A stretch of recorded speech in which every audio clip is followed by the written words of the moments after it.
सश्रम कारावास, आजीवन के साथ सश्रम कारावास सुनाया और 1-1 लाख रुपया वादी के परिवार को क्षतिपूर्ति देने का आदेश दिया। इसने खाकी और काले कोट की स्त्री लिहाड़ी बेइज्जती कर ली, इसको फांसी की सजा सुनाई गई। 17 साल लंबी कानूनी लड़ाई, वकीलों की सैकड़ों दलीलें और 60 से ज्यादा गवाहों के बयान सुनने के बाद प्रयागराज के एमपी एमएलए कोर्ट ने उमेश पाल को अगवा करने के मामले में माफिया अतीक अहमद को दोषी करार दिया। कोर्ट ने माफिया अतीक अहमद को सश्रम आजीवन कारावास की सजा सुनाई। इस मामले में अतीक के साथी दिनेश पासी और खान सौलत हनीफ को भी उम्र कैद की सजा हुई है। अपहरण केस में इसको आजीवन कारावास हुआ है, लेकिन बाद में मेरे बेटे का मर्डर हुआ। मेरा बेटा कलम की लड़ाई लड़ता था, बम गोली की नहीं लड़ता था, इसलिए कलम की लड़ाई को उल्लंघन करके काले कोट खाकी वर्दी की बेइज्जती कर दी। इसलिए मेरा यही निवेदन है, जो भी अदालत फैसला दे, मुझे मुख्यमंत्री जी के ऊपर विश्वास है कि मेरे बेटे का मर्डर का इनको फांसी की सजा सुनाए।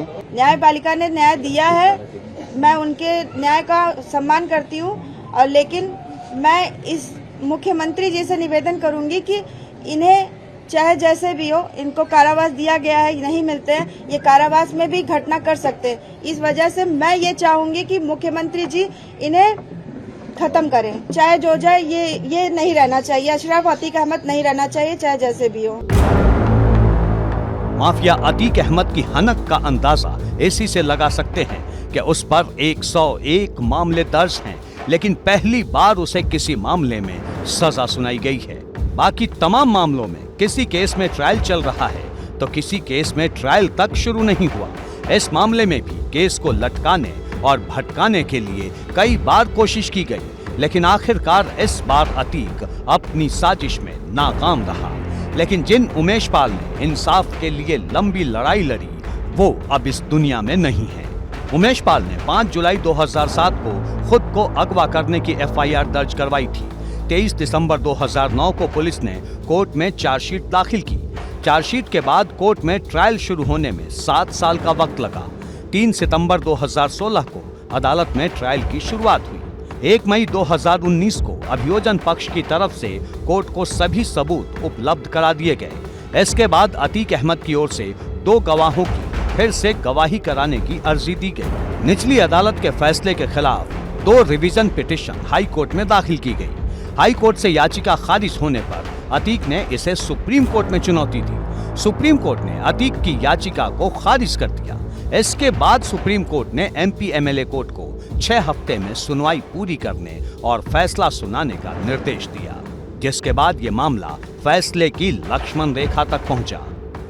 अपहरण केस में अतीक अहमद की ओर से कोर्ट में कुल 51 गवाह पेश किए गए थे, जबकि अभियोजन पक्ष सिर्फ 8 गवाह ही पेश कर सका। बावजूद इसके अतीक अहमद सजा से बच नहीं सका।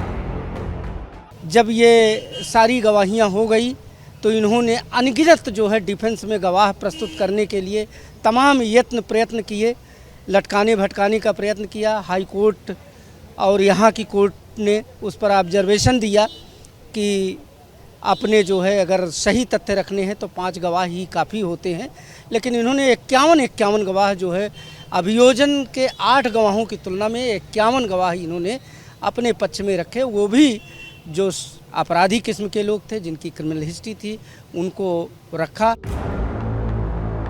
उमेश पाल अपहरण केस में कुल 11 आरोपियों पर केस दर्ज हुआ था।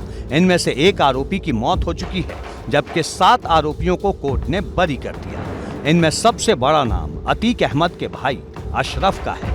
बताया जा रहा है कि 28 फरवरी 2006 को उमेश पाल के अपहरण के वक्त अशरफ जेल में था और शायद यही वो कारण रहा जिसके चलते कोर्ट ने अशरफ को बरी कर दिया। अशरफ दोष मुक्त कर दिए गए, तो क्या आप बरेली लौट जाएंगे वापस बरेली जेल में? निश्चित रूप से। जो अशरफ जो दोष मुक्त हो गए हैं, कहीं ना कहीं वो न्याय हित के लिए अच्छा नहीं है, क्योंकि इसीलिए कहना चाहूँगी अशरफ का छूट जाने का मतलब है, क्योंकि पहली बात तो अतीक और अशरफ में कोई अंतर नहीं है। दोनों जब भी कुछ षड्यंत्र हुआ है, कोई हत्या हुई है, तो सब एक सोच रही है। इस बीच अतीक अहमद की ओर से भी साफ कर दिया गया है कि एमपी एमएलए कोर्ट के फैसले को हाई कोर्ट में चुनौती दी जाएगी। न्यायालय का सम्मान है, हम हाई कोर्ट जाएंगे, सजा गलत हुई है। मतलब उमेश पाल अपहरण केस में अभी कानूनी लड़ाई का महज एक चैप्टर ही खत्म हुआ है।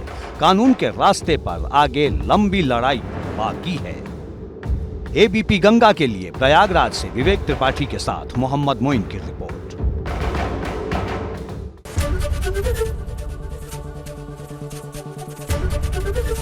एबीपी गंगा, खबर आपकी, जुबान आपकी।